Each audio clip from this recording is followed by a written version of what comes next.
Following down in the sequence in the shooting menu, we have white balance.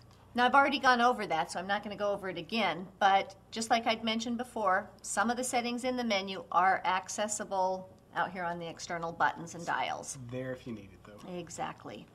Set picture control. Now that's a unique feature to Nikon, and basically you need Nikon capture software to override it or if you want to ever make changes. But the really cool thing about the set picture control is that the camera has 4 different settings in it. One for standard, where it's just going to shoot pretty much what it sees. The other's neutral, where it's going to kind of tone things down, less contrast, a little bit softer type images, which may be good for portraits. Now vivid, that's one that I use periodically when the light's overcast and the light is soft and I'm looking for a little bit more snap to the image.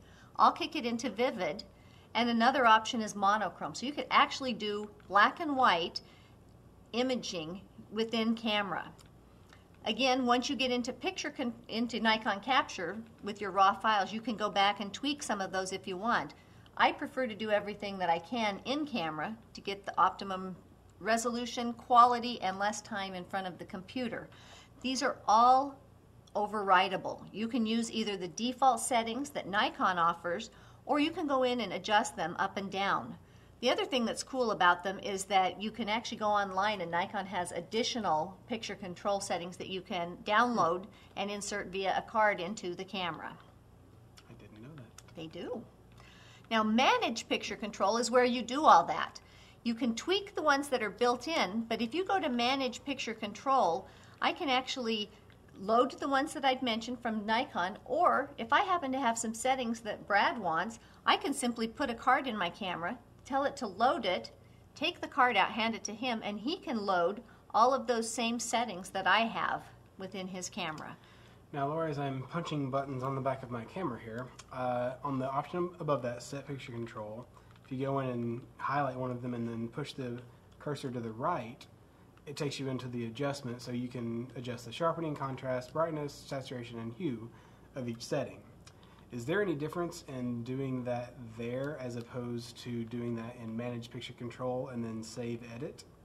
Well, yes, in that if you want to keep the default ones as they are, you can, and if you want to have a second set where you've tweaked them, it might be a good idea, because once you've started tweaking them, you may want to give them a name that, you know, this is what I do under certain circumstances.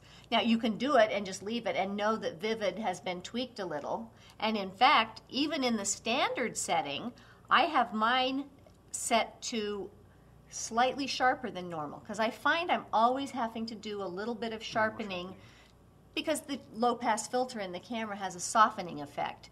So I've actually gone into the standard setting and brought my sharpness up an extra notch. I didn't go ahead and rename that because I've already known I've done it, and that's the only change I made. But thanks for bringing that up, because yes, you can customize either setting or either group. Well, we'll skip on down. Now we've got color space. The camera has 2 options. One is for sRGB and the other's for Adobe RGB. We're back again to the amount of information that the camera's capturing. Again, if I'm only shooting for web-based type stuff, and later on I'm going to convert to sRGB anyway, I'm just going to let the camera stay in sRGB. For my purposes, again, I'm outputting to print more often than not, so I set it to Adobe RGB. That's just simply a greater color space. So nuances between colors, the gradations from tonalities, it's just much more accurate, and you're going to find you don't have blocked up colors. And again, just the general principle of you can always start with a lot and work your way down to a smaller file, but you can't start with that smaller file and then work your way back. Absolutely. Work your way up. So. Great analogy. That's so true. Okay, now active D-lighting.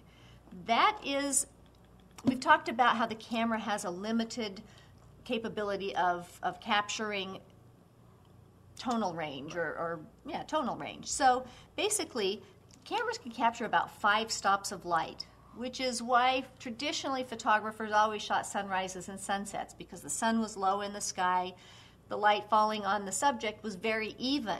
Well, as the sun rises and we get more and more contrast, something has to give. And oftentimes, you know, we're going to have either really, really dark blacks or overblown out whites. active delighting, if you have that turned on, the camera's going to automatically try and make it so that you have kind of a compressed tonal range, if you will, so that it all fits within the frame. And once you're in there, you have the ability of setting it anywhere from low to high or automatic and letting the camera decide. So it's just a way of in camera increasing your tonal range.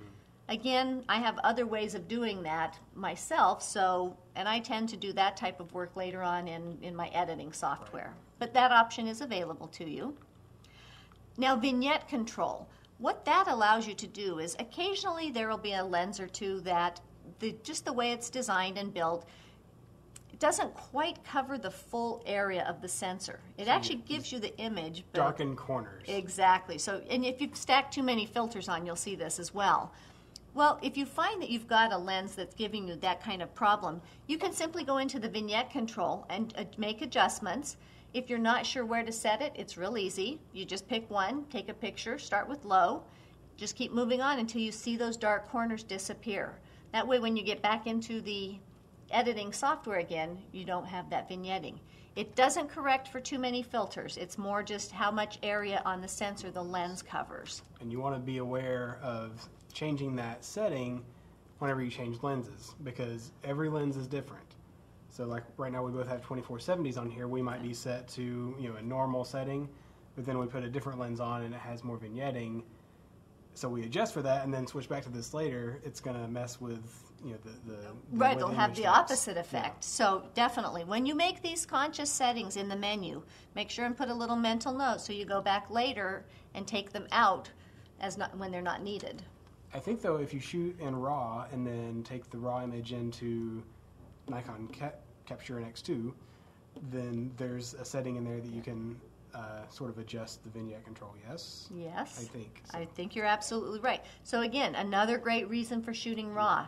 It's not a way to fix your mistakes, but it is a way to make little minor corrections as It's a needed. backstop. Exactly.